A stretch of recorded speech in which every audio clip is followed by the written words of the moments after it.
Assalamualaikum warahmatullahi wabarakatuh. Waalaikumsalam warahmatullahi wabarakatuh.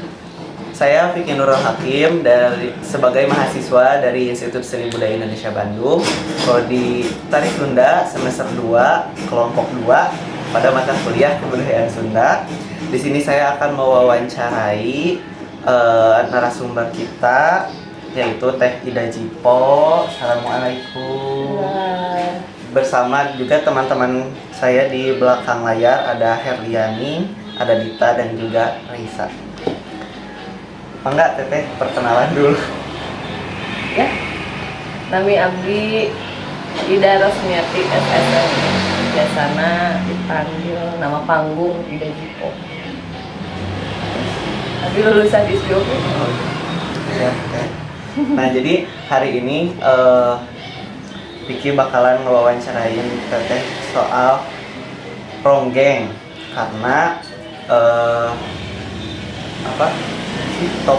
topik utama dari wawancara hari ini di mata kuliah Kebudayaan Sunda itu adalah ronggeng sebagai salah satu unsur kebudayaan, yaitu dari kesenian. Sebelumnya mohon maaf kami mengganggu waktunya untuk melaksanakan wawancara ini, karena menurut kami Teteh itu adalah salah satu tokoh ronggeng yang ada di Jawa Barat gitu. Jadi menurut kami pas dan cocok juga untuk kami wawancarai, karena Supaya ingin tahu juga. Yang mau tadi yang mau ya dibahas. karena terkait dengan Terkait. topik yang akan kita bahas, yaitu ronggeng gitu. Untuk alasannya kenapa kami memilih ronggeng sebagai topik utama wawancara ini, karena kami tuh yang bikin menarik tuh fungsi dari ronggeng itu di setiap Kesenian. setiap kesenian itu berbeda. Itu yang membuat menarik kita untuk Kok bisa ya? Gitu. iya, kok bisa gitu. Padahal satu ronggeng tapi tiap keseniannya Mencakup banyak. memiliki fungsi yang Fungsinya berbeda. juga. Itu. Oke, Teteh. Jadi untuk di wawancara ini kita ada beberapa pertanyaan yang ingin kita tanyakan. Mohon jawabannya. Biar kita paham. Insyaallah. Ya, untuk pertanyaan yang pertama, pastinya yang bikin tadi kita menarik untuk dibahas, yaitu kenapa sih fungsi ronggeng itu bisa berbeda-beda di setiap kesenian yang ada. Gitu. Karena pada dasarnya raja-raja ronggeng di setiap daerah juga berbeda juga asal muasalnya. Pada intinya ronggeng itu penari perempuan. Biasanya itu adanya dalam kesenian rakyat. Entah itu pada kesenian rakyat pada fungsi ritual, entah itu pada fungsi hiburan, maupun pada fungsi pertunjukan. Di wilayah Kidul atau apabila kita cari di salah satu kesenian, salah satunya yaitu ronggeng gunung, yang memang kesenian tersebut merupakan kesenian ronggeng. Toh ronggeng sebagai tokoh utamanya memang ronggeng. Nah, di ronggeng gunung itu pada pengertiannya yang terjadi saat itu, ronggeng itu sudah menjadi sebuah pendaulatan. Apabila kita bertanya apa itu ronggeng, itu memang sudah mereka menjawab sudah takdirnya, atau mungkin dari yang Maha Penciptanya sudah menyatakan seseorang itu ronggeng.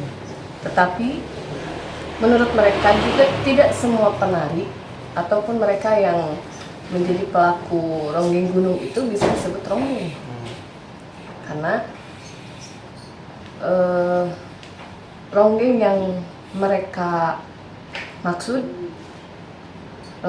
ronggeng tersebut bisa dikatakan ronggeng ketika sudah bisa membuat dalam kesenian ronggeng saja dia bisa menciptakan satu sentuhan bagaimana cara mendekat dengan laki-laki sampai cinta mati gitulah ya, tergila-gila oleh ronggeng tersebut. Kemudian bagaimana kesenian tersebut bisa berjalan dengan lancar, dan bahkan ronggeng tersebut juga bisa menjadi seorang ahli pengobatan. Jadi tidak hanya berfungsi dalam kesenian saja, tapi mereka juga, karena pada dasarnya dulunya terjadinya ronggeng itu, bahkan ada sebuah cerita yang mungkin sangat jarang sekali disentuh. Itu pada zaman dulu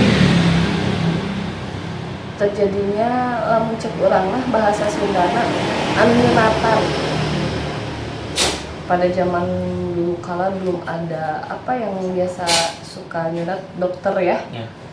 Dokter sunat itu belum ada, sehingga dulu itu tokoh ronggeng tersebut lah yang melakukan itu, sehingga bisa dikatakan yang salah satu penyebaran Islam di daerah saya. Begitupun yang terjadi di daerah Kalong, karena kalau secara priangan kita, salah satunya saya adalah orang Bandung, kita ini adalah masyarakat urban.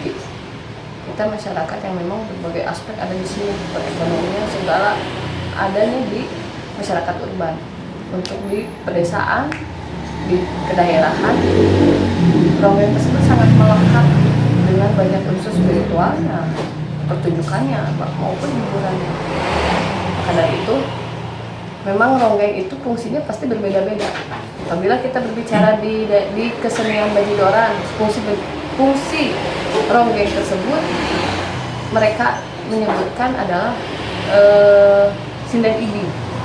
Kalau di Bajidoran itu sinden ibi, artinya mereka yang bertugas menerima saweran. Bukan hanya tugasnya menerima saweran, tapi bagaimana daya tarik ronggeng tersebut bisa membuat orang mengeluarkan rupiahnya untuk perekonomian. Itu yang terjadi di ranah hiburan, di ranah spiritual. Bagaimana ronggeng tersebut di ritualnya sebagai pelantara orang yang bisa mensyukuri banyak nikmat, mensyukuri banyak hal yang terjadi di dunia ini melalui doa. Siapa yang berdoa? Ronggeng tersebut pada fungsi ritual. Jadi kedudukannya disesuaikan dengan, atau fungsi ronggeng tersebut disesuaikan dengan kesenian yang ada di daerahnya.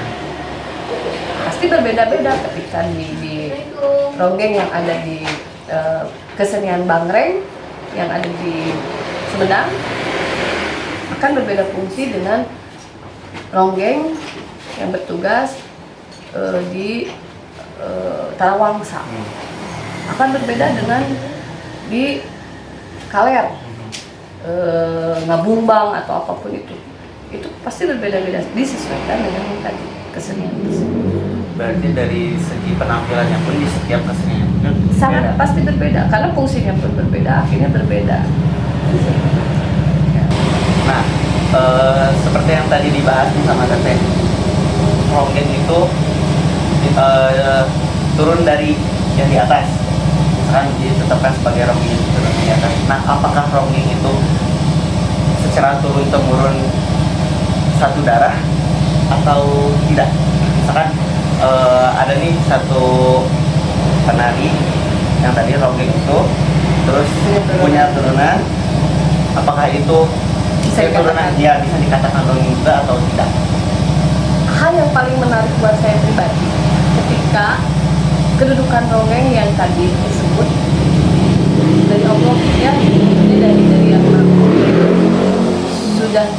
sudah takdirnya memang untuk sebagai ronggeng menghibur ia, melakukan aktivitas untuk menjalankan kesenian iya, untuk salah satu juga mereka dulu salah satu penyebar agama Islam salah satunya juga iya, pengobatan pun iya. Itu yang menarik untuk saya pribadi daerah Pakidulan itu adalah sayangnya yang paling menarik lagi di sana mereka memilih untuk tidak menikah. Ronggeng. Sehingga apabila dikatakan bisa turunannya, turunan dari mana? Karena beliau tidak melahirkan. Tapi bisa tidak ke bawahnya, bisa. Ada ilmu-ilmu atau bisa menyatakan ronggeng dengan ada syarat-syarat tertentu. Berbeda terjadi sebaliknya, karena dulu fungsi di sebuah daerah dikatakan ronggeng tersebut adalah sebagai hiburan. Ada salah satu juga adalah sebagai pengusir penjajah di sebuah daerah itu, sebagai pengusir penjajah dengan cara dia pun ya, secara negatifnya mungkin menjual diri. Padahal bukan menjual diri, mereka itu sedang berperan atau mereka itu menyamar sebagai ronggeng untuk memikat laki-laki para penjajah masuk ke dalam jiwanya, dia buat terbuai hingga melakukan banyak hal, mungkin saja mendapatkan turunan, dan turunan itu ya tidak bisa ditolak ya, karena menyamar dari ronggeng akhirnya turunannya pun ya menjadi ronggeng, tetapi dengan tugas mungkin yang berbeda-beda. Tidak, karena setelah tidak ada penjajah, berarti ronggeng sudah tidak lagi bermain di ranah yang tadi harus memikat penjajah dengan cara seperti itu. Kalau dikatakan tidak ada yang mau, tidak ada yang mau. Tetapi bagaimana Indonesia salah satunya dulu perjuangan seorang ronggeng untuk mengusir penjajah di wilayah mereka. Hanya itulah salah satu caranya mungkin di sebuah daerah tersebut. Banyak cara kan, pahlawan-pahlawan dengan cara mereka mengusir penjajah. Itulah yang dilakukan ronggeng. Jadi menurut saya pribadi, di wilayah tersebut ronggeng bisa disebut juga dengan pahlawan. Gitu. Apabila disebutkan siapa-siapanya, mereka berbeda. Jadi kedua terjadinya prosesi ini, realita itu ternyata menyebabkan dua pengertian juga yang berbeda. Nah, apabila disatukan sehingga menjadi sebuah pertunjukan, ya kita lah orang parahyangan yang biasanya bisa menikmati, bahkan kita yang menyerap, apalagi akademisi yang memang bertugas untuk bagaimana mengantarkan khasanah ronggeng tersebut menjadi hal-hal yang positif. Gitu sih. Jadi banyak sekali hal yang mungkin kalau diungkap turunan dan tidak turunan itu menjadi dua perbincangan yang berbeda. Tetapi dua-duanya tidak menjadi ini yang buruknya ini buruknya ini bagusnya ini. Kedua-duanya pun sama. Hanya itu tadi. Karena mungkin di sini penjajahnya seperti ini, penjajah di sini seperti ini, dengan kultur kebudayaan yang berbeda sehingga keseniannya pun berbeda. Berarti berbeda fungsi, berbeda juga keberadaan yang berbeda. Oke, berarti untuk seiring berjalannya waktu, fungsi dan fungsi dari si ronggeng itu otomatis ikut juga berkembang kan? Iya. Nah, gimana pandangan Teteh sekarang misalkan soal yang dulu ritual tuh lebih banyak daripada hiburan. Nah sekarang hiburan lebih banyak nih daripada ritualnya, tapi emang ronggeng juga berperan di kedua. Kalau saya pribadi menyambungkan dengan kehidupan yang milenial, kemajuan teknologi pada zaman sekarang, apalagi sebagai masyarakat urban hippie yang terlahir juga di tempat wilayah urban hippie, melihat perkembangan tersebut atau apa yang terjadi pada zaman dulu, bila disambungkan dengan yang terjadi fenomena sekarang, erat kaitannya kita masuk kepada ranah logika, realita apa yang harus kita lakukan. Pada zaman dulu tidak ada sekolah, ya. Kita berbicara spiritual, ritual. Itu yang paling utama dulu. Dulu ronggeng melakukan mungkin doa. Mereka melakukan syarat-syarat, misalkan mandi kembang. Kemudian mereka melakukan ritual berdoa di malam apa dan lain sebagainya. Itu adalah mereka sedang melakukan pembelajaran. Bagaimana kita sekolah? Karena dulu tidak ada sekolah, itulah yang bisa mereka lakukan dalam belajar. Kita apa mesti gitu juga? Kalau kita ada sekolah, kenapa kita harus melakukan? Kita sudah ada buku, kita bisa membaca buku. Kita sudah ada wadah pendidikan. Kenapa kita harus melakukan? Dulu itu terjadi seperti itu karena tidak ada itu gitu. Nah itulah. Oh mereka tuh mandi kembang. Oh mereka sedang belajar tentang di sekolah mah. Gitu sama. Jadi pada hakikatnya, walaupun misalkan anak milenial, anak zaman sekarang melakukan itu pun tidak menjadi salah. Hanya saja caranya saja mungkin tujuannya kemana. Tujuannya yang berbeda. Iya, karena dulu juga sama tujuannya Allah kok kalau ketika berbicara agama Islam. Tujuannya Tuhan sama. Nah, untuk yang kita sekarang yang kekinian, tujuannya ke siapa? Itu aja. Ketika salah dan benar, bagaimana pribadi masing-masing melakukan. Nyambung lagi nih Teh, soal ronggeng nih identik dengan biasanya hal-hal yang seperti itu karena dari dulu spiritual dan lain-lain. Jadi apakah Teteh nih menemukan langsung nggak, maksudnya orang yang masih pakai ya kasarnya pemikat lah atau gimana? Kalau orang yang dinyatakan ronggeng oleh saya pun sampai detik ini saya belum bisa menyatakan zaman sekarang bisa ada yang dikatakan ronggeng nggak ya? Karena ternyata luar biasa mulianya ronggeng.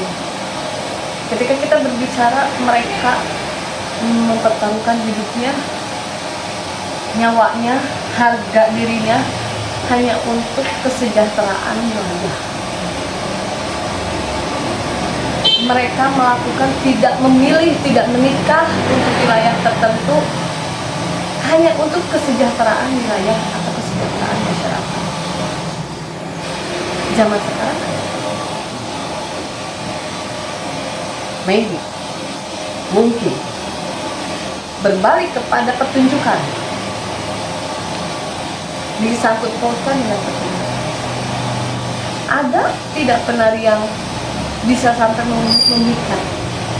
Mungkin itu yang menurut di mata saya ini ronggeng, sehingga dia mempunyai ilmu wawasan yang lebih luas dari penari-penari yang biasanya, mau akademisi maupun non akademisi, ilmu dan wawasannya lebih tinggi.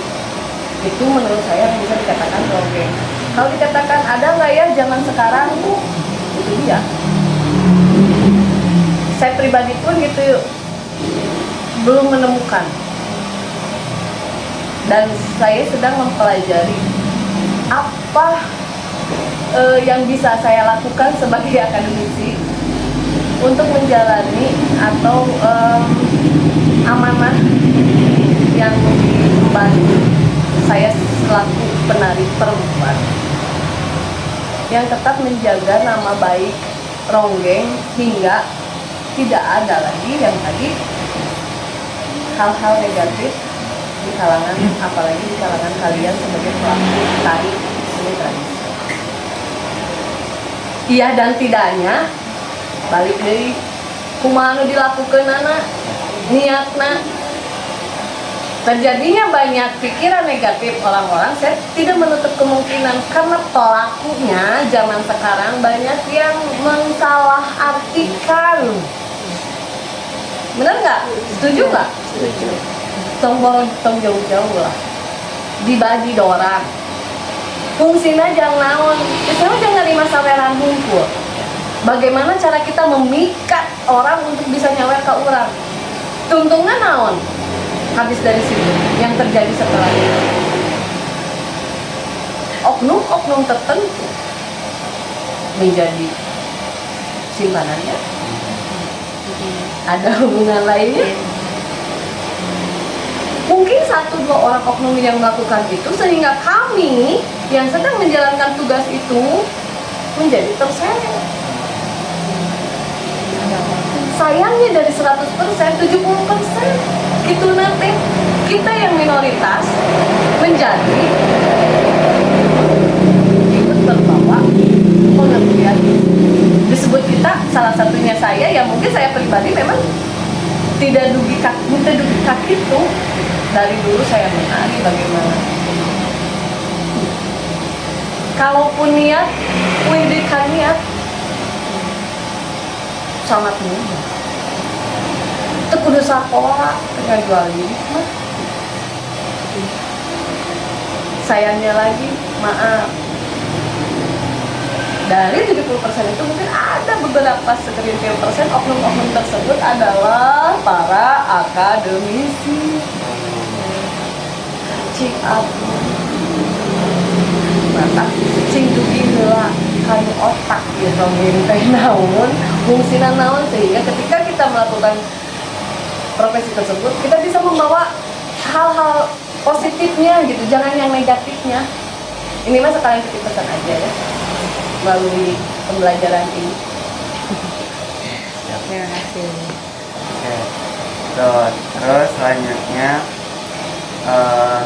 itu dulu berarti dari tadi 2 pertanyaan itu dari yang soal keturunan mau ada atau tidak adanya keturunan pun masih bisa berjalan tapi dengan syarat beberapa syarat tertentu.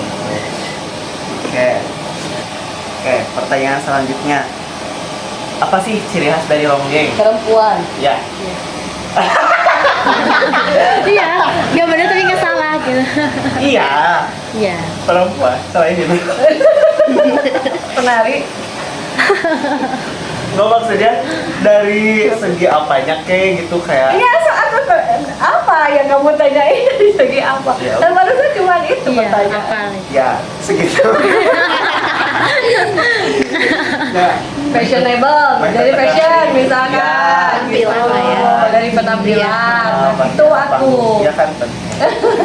Biasanya zaman baru lamanya samping itu nomor 1 kebaya itu ya. Dulu sebelum ada kebaya itu ada apok mini, Yang ini. ember, Kutang mini. kutang mini, Oh. kutang mini. Jadi cuman ketang. Tak acan aya apok, tak acan aya kabaya. Kutang mini itu jadi ciri khas. Jas kutang mini dan samping. Gak ada lagi. Terus selendang atau sampur. Dulu kan tak aya. Biasanya muncul orang mah ayeuna naon pasmina nya, kerudung. Karembong kayas. Aya kan judul lagi. Nah dulu teh memang karembong namina sebagai ikat pinggang teh. Nah, tetapi didinya atau sebenarnya eusi nama kadang-kadang teh karena untuk memikat itu adalah distribusi mana. Nah, kalau untuk misalkan di dulu di Ronggeng Gunung dulu banget yang aslinya itu biasanya sarung. Jadi lamun memikat si penjajah atau si bajo baheula gitu diasupkan ke sarung gitu Pak. Diasupkan. Entah apa yang dilakukan di dalam saya tidak tahu. Oh iya. Oke, itulah memikatnya berbeda-beda, cerecet mungkin ya. Ada yang tidak melalui sentuhan tangan langsung dulu sebagai sawerana teh. Kadang-kadang aya anu melalui cerecet dialungkeun. Jadi di selendang atau di karembong eta dimasukkan ketika misalkan rupiah, ya rupiahnya kan koin zaman dulunya. Talikeun gitu alungkeun deui. Jarang sekali yang bersentuhan. Gitu, zaman baheula. Sekalipun ada yang bersentuhan juga itu hanya tangan gitu, enggak yang tubuh dengan tubuh itu tidak ada. Yang ada tuh zaman sekarang. Jadi menurut saya itu mengalami kemunduran, bukan kemajuan. Makin-makin ya. Iya, nah ya kita jangan termasuk kepada mayoritas itu. Iya. Benar. Begitu. Ciri khasna eta. Kalau sanggulnya pasti sanggulnya cepol. Karena zaman dulu tidak ada. Atau mungkin rambut asli yang memang ya dirapikan. Dulu kembang menjadi sebuah aksen di buruan atau aksen di seni rakyat. Karena jarang sekali ada di kalanganan. Si ronggeng mah jarang aya di kalanganan. Aya di kalanganan hanya di Sumedang. Di daerah-daerah mungkin yang ada kerajaan-kerajaannya. Nah, kalau di rakyat-rakyat itu kita tuh kelas-kelas bawah lah ya. Teu aya moal mendak tah melati teh hayang terangna. Makanya ketika disebut kesenian rakyat itu tidak ada melati. Mereka yang menggunakan kembang. Karena yang terjadi pada zaman dulu itu nu ayana kembang buruan, nu aya petik, tempel, melati. Melati mah pasti ayana di wilayah-wilayah kerajaan Cirebon, kalangan-kalangan atas, udah itu pasti ada melati. Tapi bisa dikatakan dongeng bisa ketika kelasnya memang kelas atas. Yang tadi teh fungsinya yang berbeda. Ciri khasnya eta. Jadi tak ayahnya namun melibatkan dongeng ciri khas dengan melati ya. Mungkin berarti yang fungsinya sebagai apa dulu. Jadi pelajaran tuh. Bisi jadi tenjuri jaipongan nya. Penggunaan melati TKD, aya melati ronce. Melati rumah itu yang menutup sanggul, tutup sanggul, melati tutup sanggul. Disesuaikan ada fungsi namanya bisa rekening pangangan.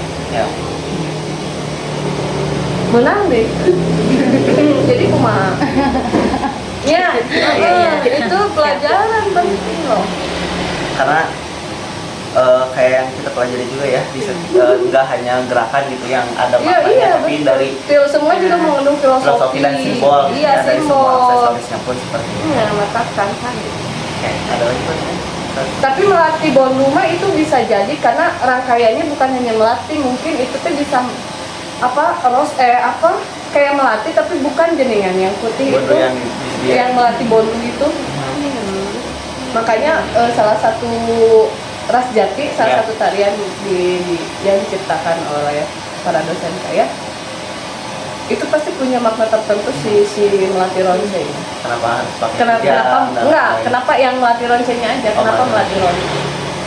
Itu pasti ada makna tertentu itu. Bukan melati ronce, melati bondu. Melati bondu itu pasti ada khas. Itu yang paling menarik. Yang mungkin orang biasa aja melihatnya. Kalau buat aku itu, kenapa gitu? Tapi itu seru. Aku udah tahu jawabannya. Kan nggak begini. Itulah, kita mencari tahu sendiri ya. Nanti kita search di yang lain. Ada? Ada di HP. Potong bola. Oke, dari semua penjelasan itu enggak tentang ronggeng. Nah, kalau misalkan disangkut pautkan dengan 7 unsur kebudayaan yang kita pelajari, sangkut pautnya dengan agama atau religi seperti apa? Tidak bisa dikatakan adanya kesenian, apalagi adanya ronggeng ketika tidak ada unsur-unsur tersebut. Jadi terciptanya ronggeng, terciptanya kesenian memang karena adanya unsur. Ketika dikaitkan dengan salah satu contoh itu adalah yang tadi kita rasa bersyukur. Kita sedang menjalankan nilai ibadah berbagi rezeki itu apa di dalam agama itu ada kegiatan perekonomian di dalam sebuah kesenian. Contohnya adalah di kesenian bejidoran ataupun di kesenian ngamen misalkan. Kegiatan tersebut kan kegiatan perekonomian itu lebih tepatnya apabila kita dikaitkan dengan agama, salah satunya agama Islam apa yang memberi itu sedekah.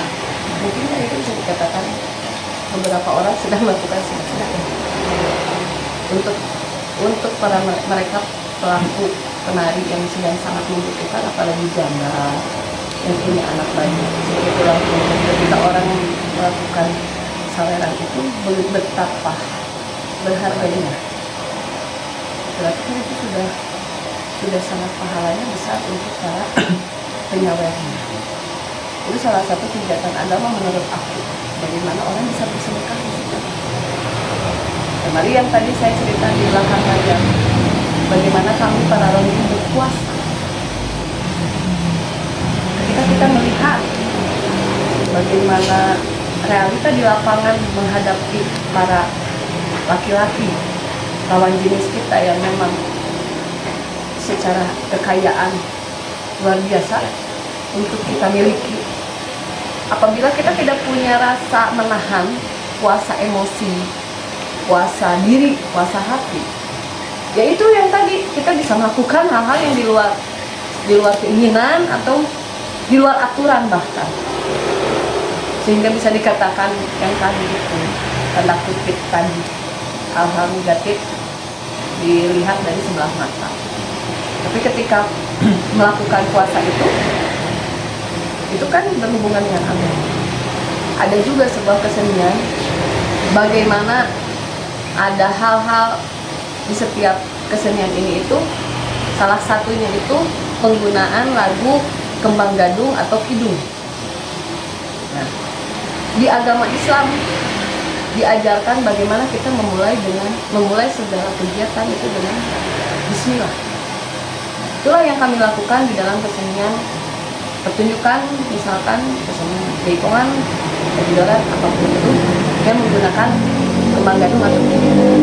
Dari kata-katanya pun, dari lirik lagunya pun, itu sudah menandakan bahwa kita itu mau memulai, kita itu sedang berdoa Bismillah untuk kelancaran.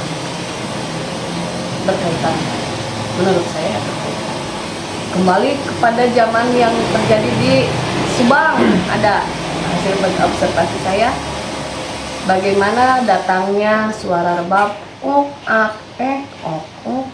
sehingga terjadinya kesenian, di mana di situ adalah terjadinya di Dewi Sri. Dewi Sri kalau berhubungan erat itu bagaimana Dewi Sri itu tentang padi anu dibeungkeut, sabeungkeutanana aya 4, anu 5, namun dijumlahkeun jadi 17. Opat aya dina naon? Dukun Islam atau naon? Anu 5 naon? Ketika 17 salat pamit dihijikeun sabaraha rakaat? Sabeungkeun 17 rakaat. Itu sudah disesuaikan. Jadi semua yang kami lakukan zaman dulu orang tua lakukan semuanya pun sesuai dengan syariat agama sebetulnya. Berhubungan dengan agama Islam, dengan agama yang lain pun saya yakin pasti ada. Bagaimana di Bali dengan hubungannya dengan agama Hindu, agama Buddha, bagaimana di sini, bagaimana itu disesuaikan dengan kultur wilayah tersebut. Terjadinya hubungan antara dengan agama-agama masing-masingnya disesuaikan dengan kultur kebiasaan yang ada di wilayah. Saya mah hanya bisa mencontohkan Islam karena berhubungan saya agama Islam, hanya tidak berbicara. Untuk unsur yang pertama, kalau misalkan sangkut pautnya dengan pengetahuan nih. Wah, itu sangat mendalam. Yang tadi ya, kalau kita dikait-kaitkan dengan yang tadi, banyak sekali unsur. Ketika tidak ada buku, kita ganti membaca buku. Ketika tidak ada pendidikan, kita lari kepada sekolah. Kita menjadi seorang pelajar untuk mempelajari Itu kan berhubungan sekali dengan pendidikan. Edukasi kan, cara edukasinya bahwa wanita jangan dipandang sebelah mata. Wanita tidak boleh dipandang sebelah mata. Kita pun penari juga ya, sebagai ronggeng jangan dipandang sebelah mata. Jangan disamakan dengan oknum-oknum tertentu. Edukasinya adalah kita itu sedang bermain peran. Menurut aku ya, kita sedang bersandiwara. Kita itu sedang memainkan acting. Jadi bagaimana ketika saya bertanya pemain film yang antagonis, apakah memang dia jahat pada kehidupan sehari-harinya?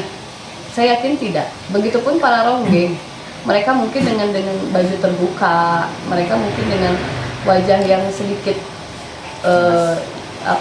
centil, kemudian aktivitas-aktivitas untuk bagaimana orang jatuh cinta kepada dia. Saya yakin di bawah panggung mungkin beberapa tidak melakukan itu. Mungkin dia tutup lagi bajunya. Karena hanya di panggung saja dia melakukan seperti itu. Ketika dia lakukan hal seperti itu di bawah panggung, berarti dia sedang tidak berperan. Memang aslinya sama berarti. Seperti itu. Itu kan sebuah edukasi ya. Edukasi bagaimana kita bisa menjaga diri sebagai barang. Nitipnya guys. Di luar panggung. Kalau misalkan untuk sangkut pautnya dengan sosial mah sangat Sosial itu jelas. Tadi ya dari pengertian kelahiran kedudukan dua wilayah yang berbeda juga itu sosialnya sudah sangat terlihat. Dari segi ritual ataupun hiburan pun sudah semua. jelas gitu ya sistem sosial. Untuk bahasa nih, Itu kembali lagi kepada yang digunakan per wilayah, per kultur tersebut. Apabila terjadi di wilayah Sunda ya pasti bahasa Sunda yang akan mereka keluarkan. Begitupun dengan berhubungan dengan ritual berdoa. Ketika tata cara misalkan kita orang Sunda itu misalkan di dunia Tarawangsa atau di apa yang diucapkan atau yang dikatakan atau yang dinyanyikan dihaleungkeunana pasti bahasa Sunda mau bahasa Papua. Nah, begitupun yang di Bali. Di Bali mungkin berkaitan dengan wilayah Bali. Mual mungkin kan jangan haleung kidung. Pasti pergantiannya itu adalah bahasa itu yang dibawakan. Salah satu contohnya adalah itu lirik-lirik lagu yang mereka gunakan untuk setiap keseniannya. Salah satunya itu. Ekonomi juga udah sangat jelas. Perekonomian jelas. Sangat Itu bisa di dibilang salah satu di wilayah tertentu. Biar kalian jadi pertanyaan aja wilayah mana itu. Di wilayah tertentu, ronggeng itu bisa menjadi simbol kesuburan. Jadi lamun aya ronggeng di wilayah eta berarti subur wilayah eta. Karena dulu pernah ada sebuah kepercayaan kalau kalian baca di salah satu buku Ronggeng Duku Paruk. Itu ada di situ. Ketika tidak ada ronggeng di sebuah wilayah, itu tidak ada perekonomian yang terjadi. Tidak ada perdagangan, zaman dulu itu tidak ada. Nah, si tugas ronggeng ieu teh kumaha carana aya perdagangan, ada kegiatan perekonomian di pasar. Sehingga mereka yang tidak mempunyai penghasilan jadi aya penghasilan gara-gara aya si ronggeng eta. Karena ketika si ronggeng ini bermain, dia menjadi sosok ronggeng sehingga menjadi ada sebuah kesenian. Hiji nu menang saweran bukan hanya ronggeng, kabeh pemain menang. Anu boga misalkan jagong, jadi loba nu meuli jagong. Yang tadinya dia cuman hanya berkebun. Anu beas pertukaran uang dengan beras. Itu kan sehingga karena adanya si ronggeng eta gitu. Nah, ketika si ronggeng eta cicing di imah teu ngalakukeun tidak ada aktivitas apapun, semuanya pun tidak ada penghasilan. Itu ada. Kalau kalian lebih tertarik lagi, banyak sekali ada ronggeng Duku Paruk, ada ronggeng Tujuh Kalasirna, banyak sekali yang sudah dibukukan itu banyak. Mungkin apabila yang sudah difilmkan, saya nggak tahu ya tepat apa tidak gitu. Kalau kalian lebih dalam lagi itu lebih seru. Oke. Kalau untuk sistem sangkut pautnya dengan teknologi dan peralatan. Teknologi dan peralatan sebagai pemajuan zamannya. Tadi ketika kita bisa zaman sekarang, kita bisa berkaitan dengan berhubungan dengan sosial media, gitu kan, dengan ilmu handphone. Mungkin pada zaman dulu karena tidak ada, bisa by TV dulu medianya, koran gitu, sehingga tersebarnya itu bisa sampai di mana-mana itu karena adanya teknologi tersebut. Tapi bagaimana disesuaikan dengan kemajuan teknologi pada tahun-tahun tersebut. Nah makanya ketika kita mengalami kemunduran, teknologi nggak maju. Ayo orang tinggal laku mundur. Berarti yang bodoh siapa? Kami sebagai manusia. Oknum-oknum yang mengalami kemunduran. Itu yang bodoh. Yang salah ya. Dan kita jangan termasuk oknum tersebut lah ya. Jangan ya. Iya jangan lah ya. Kita pergunakan sosial media dengan baik. Ya, seperti itu. Sudah Jadi habis. kesenian. Ya, Oke, itu salah satunya. Gitu. Ya, banyak sekali pelajaran atau ilmu-ilmu yang Baru. kita Ternyata. dapatkan. Ternyata sedalam ini obrolan yang hanya beberapa pertanyaan itu yang mungkin kita tidak dapatkan di mata kuliah gitu Karena ya. yang paling penting adalah ketika kita melakukan hal-hal yang positif selalu, sehingga kita meregenerasi 7 turunan, misalkan hal positifnya yang dibawa, maka kebudayaan positiflah yang akan terjadi. Ya tradisi positif, makanya kita jangan mentradisikan dengan menurunkan keturunan yang hal-hal negatif. Nah makanya pergunakan sosial media dengan baik itu, saya titip itu. Maju yuk atau mundur? Yuk, maju. Nah, kami dari kelompok 2 ingin mengucapkan banyak terima kasih atas ilmu yang disampaikan oleh kepada kami. Kami juga ingin berterima kasih karena sudah mengganggu waktunya. Sudah mau bertemu kami dan menjadi narasumber. Dari kami. Sekian kita tutup videonya. Sekian dan terima kasih. Wassalamualaikum warahmatullahi wabarakatuh. Mina aidin, wal faidin. Mohon maaf.